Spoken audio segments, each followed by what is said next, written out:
What is a trade? A trade is when you and your opponent trade damage. What makes a good trade?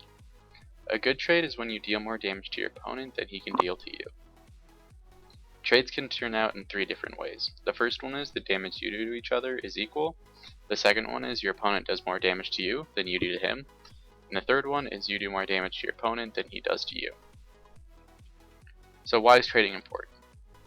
If you constantly outtrade, you make them run out of health potions, they'll have to recall or stay in lane, and risk being killed.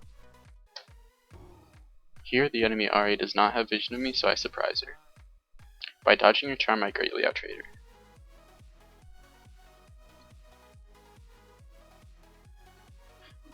So you're probably thinking, how do I win a trade? Well, you want to go through a quick priority check before trading. The most important thing to check is your health and mana. Ask yourself if you have enough mana for a full combo.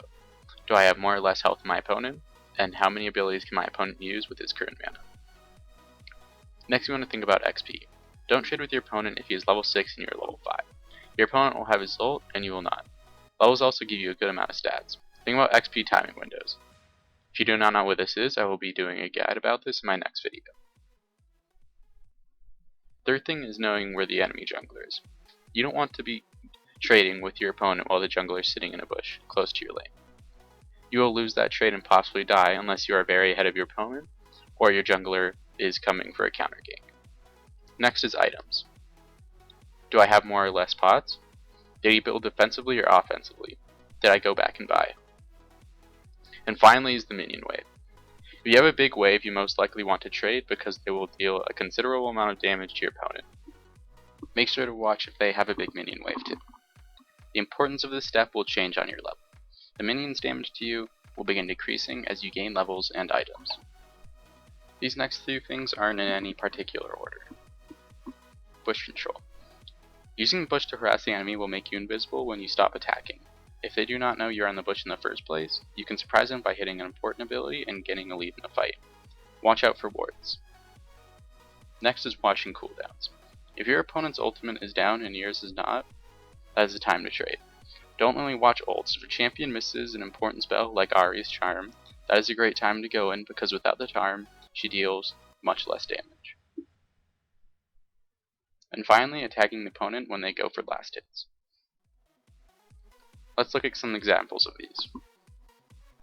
Here's an example of how much damage minion wave will do to an opponent. The next example is of how you should go in when an opponent misses an important ability.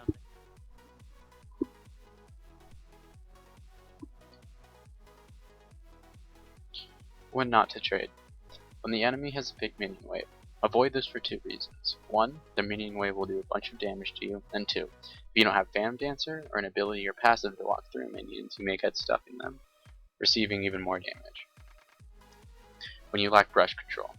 Make sure not to trade when the opponent has control over a bush. You may have a ward to get vision of the bush, but be careful. Chances are the enemy will engage on you.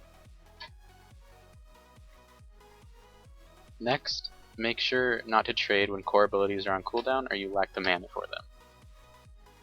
And finally, do not trade when the opponent's teammates are nearby. In this clip I jump into Ahri while she has a big minion wave. She charms me and I take a bunch of damage from mostly minions. And be careful of bushes you don't have warded. It can change the tone of a battle. Thanks for watching this guide on trading. If you want to learn more and hang out, follow me on twitch.tv. And also don't forget to subscribe.